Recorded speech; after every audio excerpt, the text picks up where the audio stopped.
Bem-aventurados os misericordiosos. Instruções dos Espíritos. A indulgência.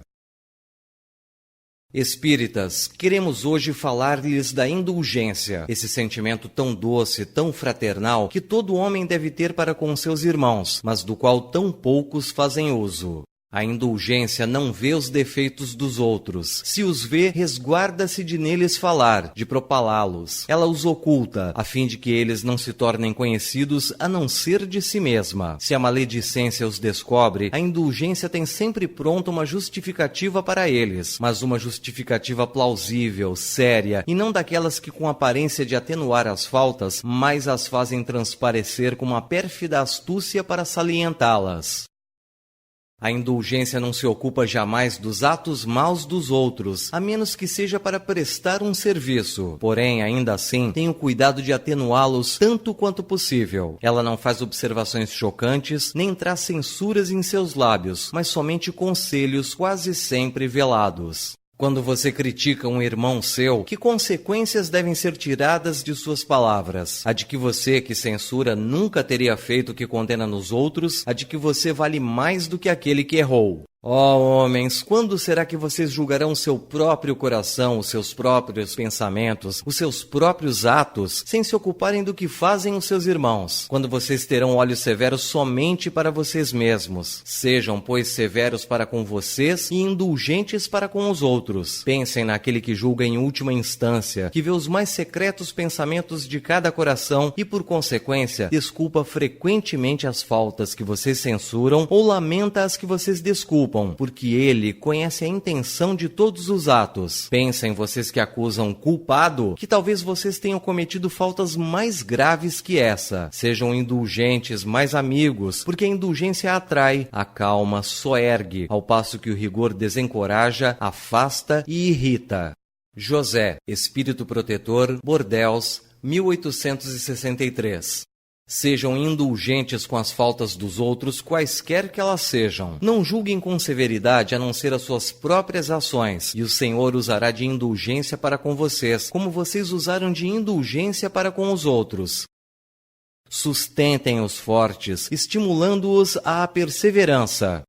Fortifiquem os fracos, mostrando-lhes a bondade de Deus, que leva em conta um menor arrependimento. Mostrem a angelitude do arrependimento das próprias culpas, cobrindo as faltas humanas, a fim de ocultá-las dos olhares daqueles que não podem tolerar o que é impuro. Compreendam toda a infinita misericórdia do Pai Celestial e não esqueçam jamais de lhe dizer por seus pensamentos, mas acima de tudo por suas ações no bem: perdoai as nossas ofensas, como perdoamos a aqueles que nos têm ofendido. Compreendam bem o valor dessas sublimes palavras, que não são admiráveis apenas na letra, mas principalmente pelo ensinamento que trazem em si. Que solicitam vocês ao Senhor quando lhe pedem o seu perdão? Será somente o esquecimento de suas ofensas? Esse esquecimento os deixaria no nada, porque se Deus se limitasse a esquecer as faltas que vocês cometem, a justiça divina não lhes traria a recompensa pelo bem que vocês fizessem. A recompensa não pode ser o prêmio do bem que não se fez, e menos ainda do mal que se haja praticado, mesmo que esse mal fosse esquecido. Pedindo-lhe perdão pelas suas transgressões da lei do amor, vocês lhe pedem o favor de suas graças para não caírem novamente. Pedem a força necessária para vocês entrarem num novo caminho da vida, caminho de submissão e de amor, no qual vocês podem juntar a reparação de suas faltas ao arrependimento de cometê-las. Quando vocês perdoarem a seus irmãos, não se contentem com estender um véu de esquecimento sobre os erros deles. Esse véu é, por vezes, muito transparente para os olhos de quem perdoa, permitindo-lhe continuar a ver e rever as faltas que perdoou. Perdoem-lhes, levando-lhes ao mesmo tempo o amor. Façam por eles o que vocês pedem que o Pai Celestial faça por vocês. Substituam a cólera que enodoa a alma pelo amor que a purifica. Preguem, pelo exemplo, essa caridade ativa, operosa, que não se cansa, que Jesus lhes ensinou. Preguem-na como Jesus mesmo fez durante todo o tempo que viveu sobre a terra, visível aos olhos do corpo, e como prega ainda sem cessar, depois que se fez visível apenas aos olhos do Espírito. Sigam esse divino modelo, Jesus. Caminhem pelos sinais que deixou em sua passagem. Seguindo as suas pegadas, vocês encontrarão o repouso após a luta. Como Jesus, tomem a sua cruz e subam penosamente, mas corajosamente o seu Calvário. No alto do seu Calvário está a glorificação. João, Bispo de Bordeaux, 1862. Queridos amigos, sejam severos com vocês mesmos e indulgentes com as fraquezas dos outros. Esta é também uma prática da santa caridade que bem poucas pessoas cumprem.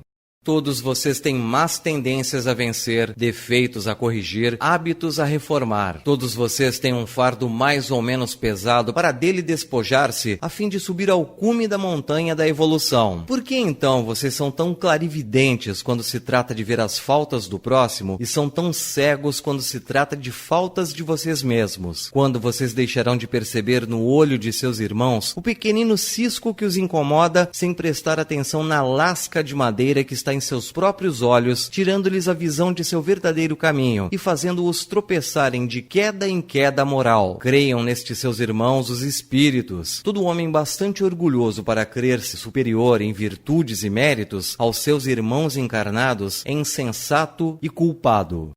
Deus o visitará no dia de sua justiça. A verdadeira característica da caridade é a modéstia e a humildade, que consistem em não ver, senão superficialmente, os defeitos dos outros e, ao mesmo tempo, valorizar o que há de bom e virtuoso no seu próximo. Se o coração humano é um abismo de devassidão, nele existe sempre, na sua mais oculta intimidade, o germe dos bons sentimentos, centelhas vívidas da essência espiritual. Espiritismo, doutrina consoladora e abençoada. Felizes daquele que te conhecem e que de ti extraem os salutares ensinamentos dos Espíritos do Senhor. Para esses o caminho está iluminado, e ao longo de sua jornada espiritual, eles podem ler essas palavras que lhes desvenda o meio de chegarem a seu destino. Caridade vivida, caridade do coração, caridade para com o próximo como para si mesmo. Em uma só palavra, caridade para com todos e amor a Deus acima de todas as coisas, porque o amor a Deus resume todos os deveres e porque é impossível amar a Deus sem praticar a caridade, do qual ele fez uma lei para todas as suas criaturas. Dufrete, Bispo de Nevers, Bordeaux.